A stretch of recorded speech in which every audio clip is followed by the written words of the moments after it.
Votre émission À Découvert vous est présentée par le Pôle Formation des Industries Technologiques Bourgogne 5889, créateur de compétences.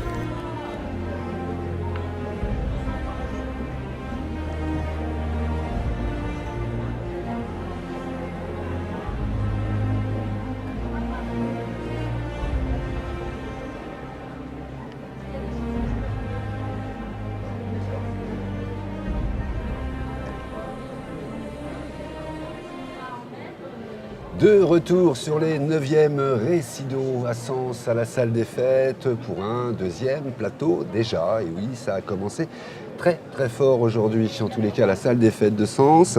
Et je suis cette fois-ci sur un plateau chasse, pêche et nature, où je reçois Nicolas Guilbert, donc, qui est technicien supérieur de la Fédération de pêche des chasseurs de Lyon.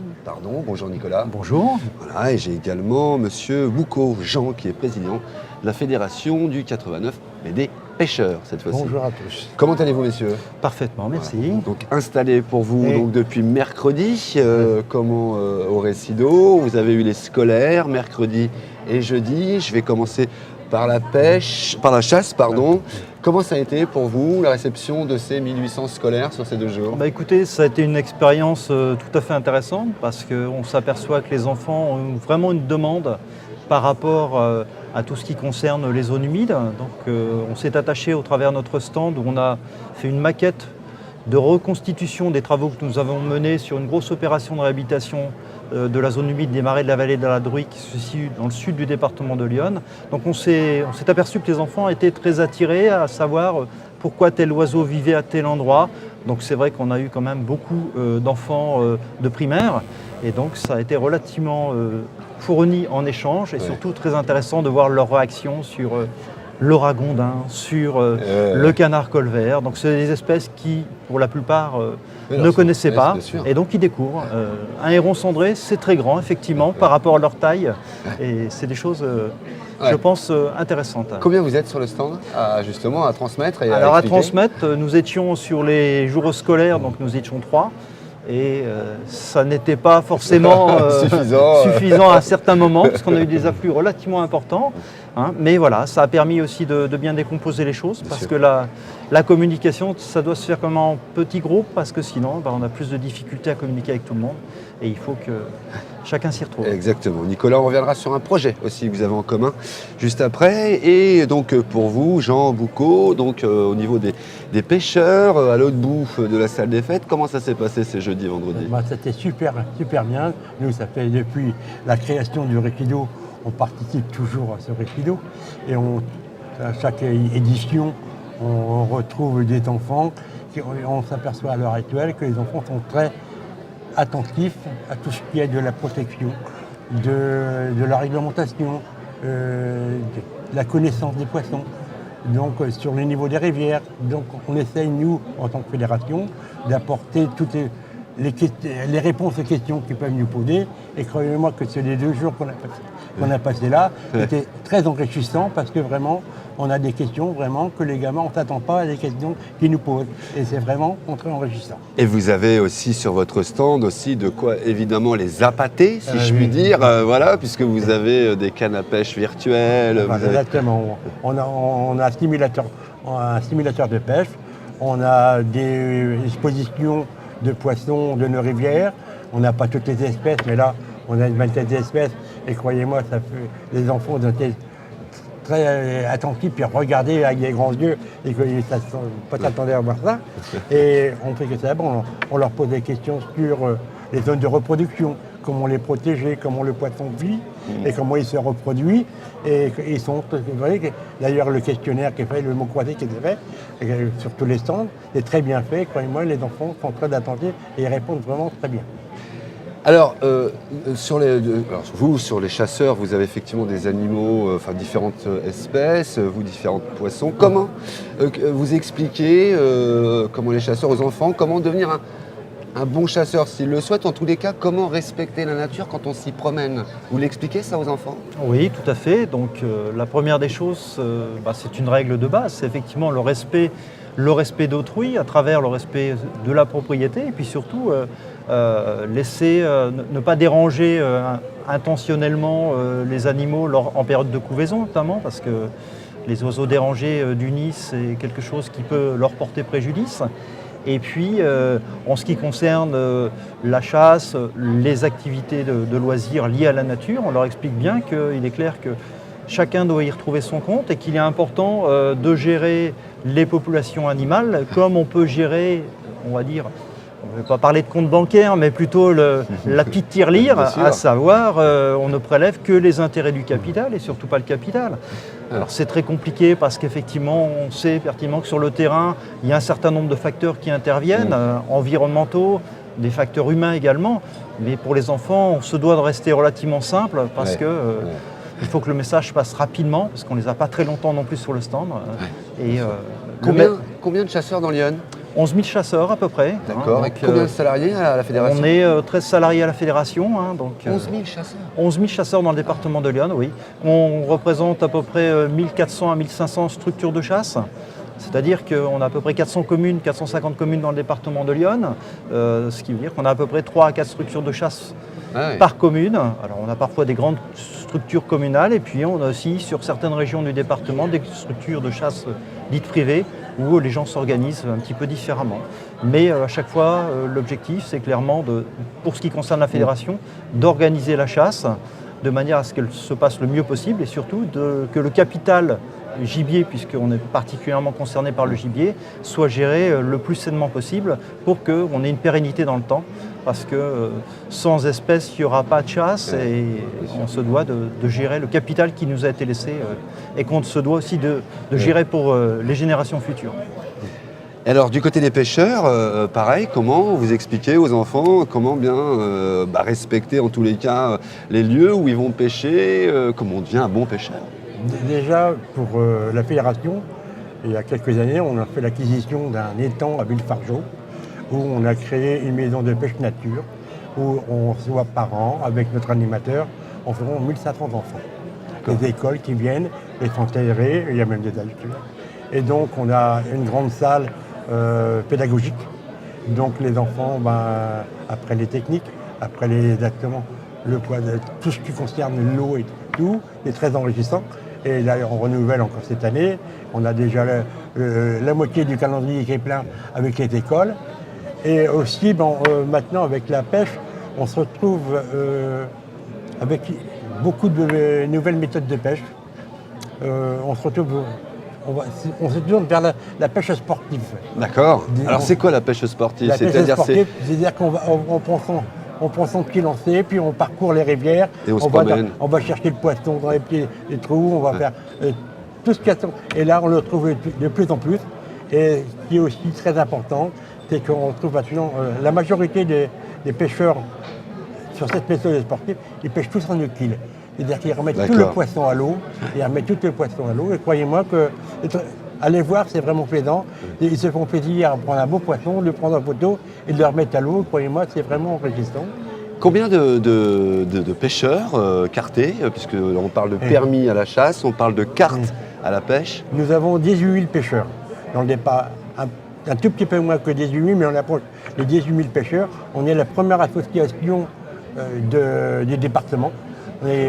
On est devant le football. Vous voyez. Au niveau national, on est la deuxième association de France. Là, on est derrière le football. Il a l'air fier, le président. On est très fiers, moi. Avec en France, le nombre de pêcheurs français, c'est 1,5 million. D'accord. 1,5 million avec un budget de 2,5 milliards de chiffre d'affaires. Ah oui, quand même. Qui sert à toutes les fédérations, qui sert à tous les pêcheurs. Tout ce qu'on fait, tous les travaux qu'on fait, c'est fait avec l'argent des pêcheurs. D'accord. Et croyez-moi, là, on fait des créations de parcours. On crée des parcours, des aménagements pour les pêcheurs. On fait des descentes à bateau, on nettoie les bordures des rivières, on fait des acquisitions d'étangs pour apporter un plus avec des étangs à thème. Pêche à la carpe, pêche à la mouche. Donc ça prend énormément et c'est très enrichissant pour tout le monde. En tous les cas, c'est deux fédérations qui s'entendent très très bien, parce qu'on pourrait croire le contraire, mais pas du tout. Les deux fédérations s'entendent tellement bien qu'ils ont un projet commun, initié par les chasseurs, et puis accompagné par les pêcheurs. Est-ce que vous pouvez nous en parler un peu, Nicolas, s'il vous plaît? Oui, tout à fait. Donc effectivement, nous sommes propriétaires au niveau de la Fédération des chasseurs de Lyon par l'intermédiaire d'une fondation donc, nationale qui s'appelle la Fondation pour la protection des habitats français et de la faune sauvage, qui est abondée au niveau financier par chacun des chasseurs de France à hauteur de 1 euro, 1,5 euro.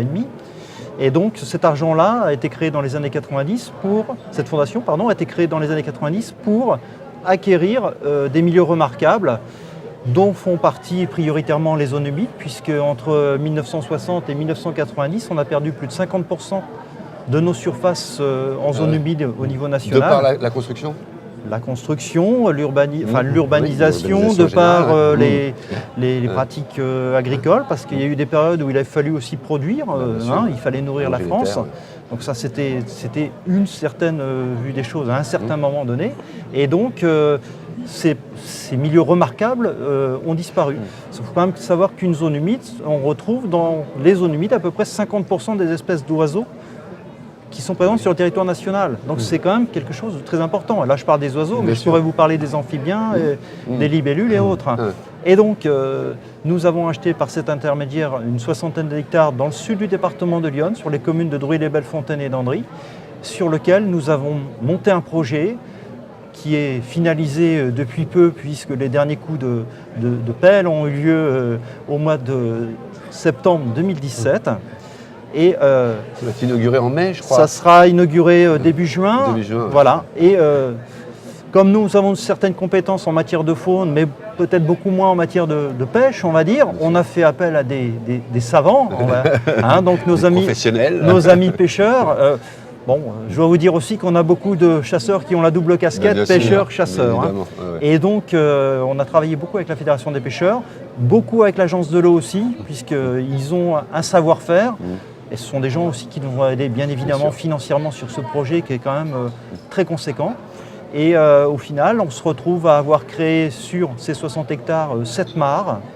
Nous avons également reméandré la rivière, c'est-à-dire qu'on a remis la rivière dans son ancien lit, parce que le marais avait été Rebouché? pas rebouché, on avait essayé de le vider de son eau en faisant un grand drain central. Voilà, il fallait vider parce qu'on voulait cultiver les terres, sauf qu'un marais, la nature a repris un petit peu ses droits et les calculs hydrauliques n'avaient peut-être pas été parfaitement réalisés.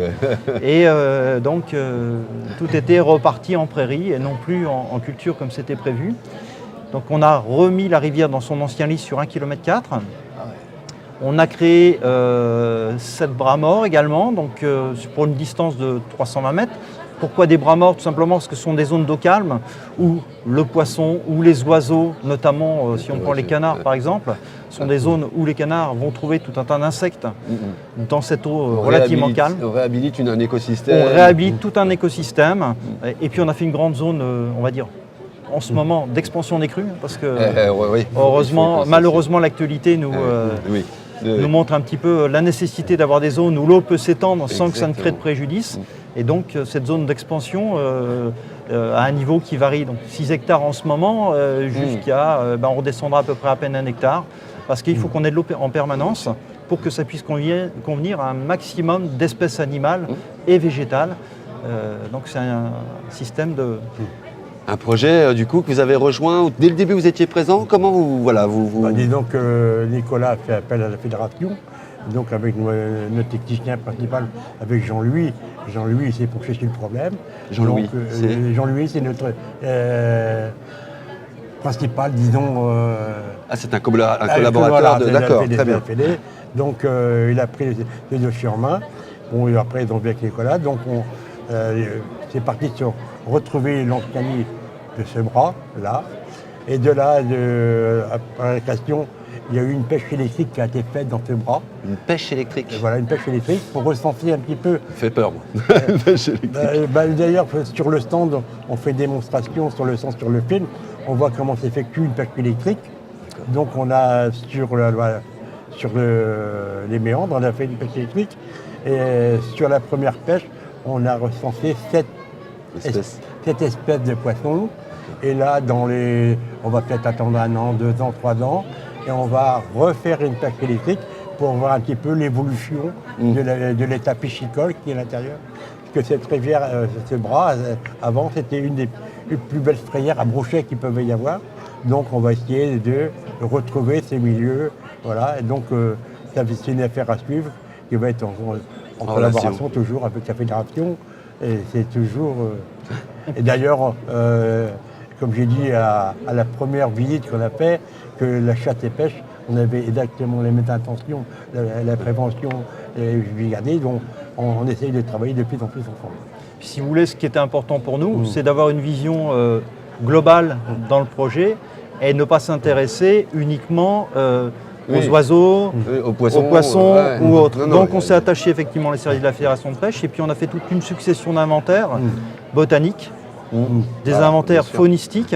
Et quand je vous disais, je vous parlais tout à l'heure des libellules et des batraciens, on a aussi beaucoup de données par rapport à cela, parce qu'il nous paraissait important de prendre toute la biodiversité pour voir un peu comment elle allait réagir par rapport aux aménagements que nous avons menés.